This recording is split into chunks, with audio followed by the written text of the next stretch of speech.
Assalamualaikum warahmatullahi wabarakatuh. Hamdan wa syukron lillah, amma ba'du. Sahabat channel Sidangur TV yang dirahmati Allah subhanahu wa ta'ala, inilah kisah nyata kebiasaan sholat tahajud.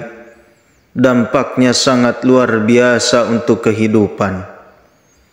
Kebiasaan Rasulullah Shallallahu Alaihi Wasallam melaksanakan sholat tahajud dapat dijadikan dasar hukum bahwa sholat tahajud adalah sunnah yang dikerjakan setelah tidur beberapa saat di malam hari, kemudian bangun saat pertengahan malam hari.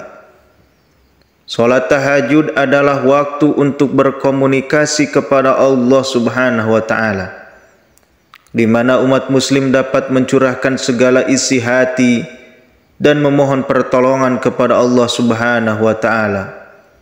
Kedekatan antara Allah dan orang yang sholat tahajud niscaya dapat membuat hati dan pikiran menjadi lebih tenang dalam menghadapi kehidupan yang dinamis ini.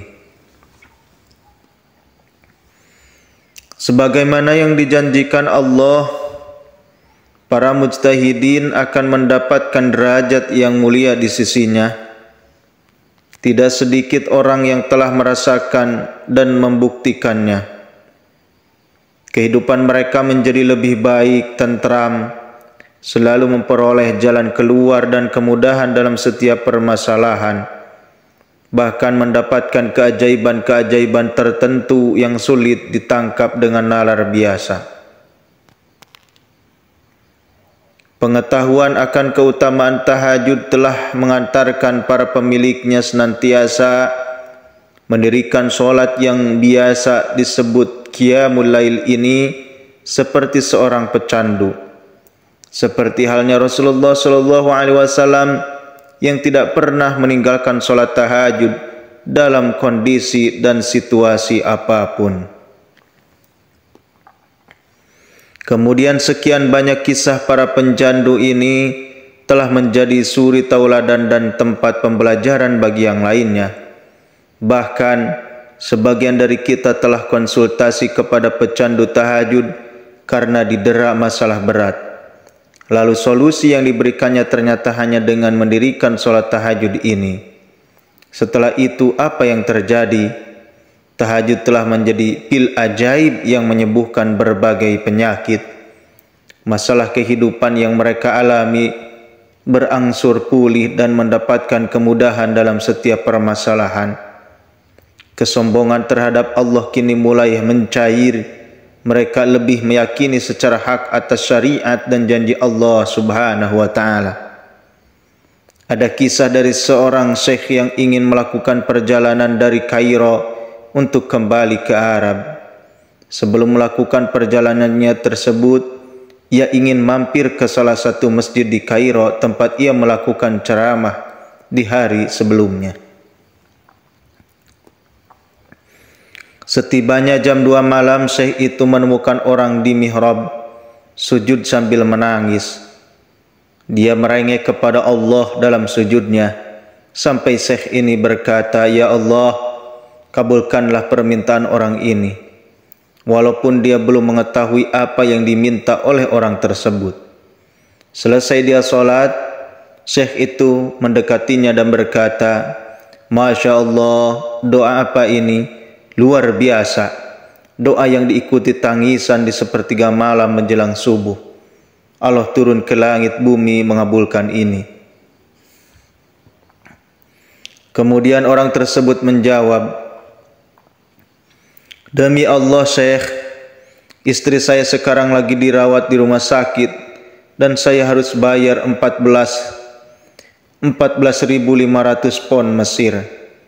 Kalau tidak dibayar, istri saya tidak bisa dioperasi." Syekh itu pun menyuruh orang tersebut untuk tetap melanjutkan doa dan menikmati sujudnya. Karena Allah tidak akan menyia-nyiakan orang yang ikhlas meminta kepadanya. Sampai di waktu subuh, seorang pengurus masjid menyuruh syekh itu untuk menjadi imam karena memakai mikrofon. Maka suara syekh tersebut terdengar hingga keluar. Kemudian ada seorang pengusaha Mesir yang apartemennya dekat dengan masjid dan dia suka mengikuti ceramahnya Syekh ini. Keluarlah si pengusaha ini untuk sholat berjamaah di masjid. Begitu selesai sholat dia bilang, "Syekh, ahlan wa sahlan di Mesir. Saya salah satu penggemar Anda."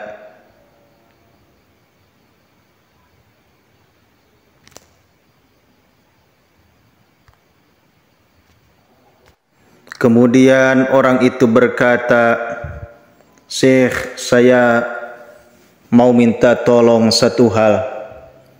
Saya sudah hitung zakat uang di perusahaan saya harus alokasikan 14.500 pon Mesir." Syekh pun menangis mendengar itu. Kemudian Syekh itu mencari dan memanggil orang yang menangis di sepertiga malam. "Ya pulan ke sini. Ya pulan ke sini, ceritakan masalahmu apa?" Kemudian ia menceritakan bahwa ia membutuhkan biaya atau uang sebesar 14.500 pon Mesir. Ya, saya ulangi lagi, 14.500 pon Mesir untuk biaya operasi istrinya. Seketika pengusaha itu menangis dan berkata, "Demi Allah, saya sudah 1 minggu taruh uang ini di lemari saya. Setiap hari istri saya bilang, 'Turunkan itu bukan hak kita. Zakat keluarkan. Zakat itu keluarkan.' Saya ingin mendapat satu orang yang saya kasih langsung. Daripada saya bagi-bagi, saya mau satu orang saya kasih. Selesaikan masalah dia dan Allah selamatkan saya di akhirat."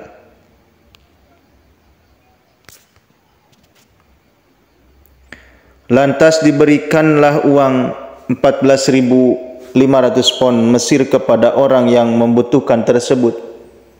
Terpenuhilah kebutuhan keduanya atas kuasa Allah Subhanahu wa taala. Dari kisah tersebut dapat memberi pelajaran bagi kita untuk selalu bersabar dalam berdoa, karena Allah Subhanahu wa taala pasti akan mengabulkan setiap permintaan hambanya. Sahabat channel Sudangur TV yang dirahmati Allah Subhanahu wa taala, kita telah mendengarkan betapa dahsyatnya ketika kita selalu mengistiqomahkan sholat tahajud, kemudian berdoa kepada Allah Subhanahu wa taala seikhlas mungkin agar doa-doa kita dikabulkan oleh Allah Subhanahu wa taala, hajat kita, kebutuhan kita Allah Subhanahu wa taala akan penuhi itu semua. Billahi taufiq wal hidayah. Wassalamualaikum warahmatullahi wabarakatuh.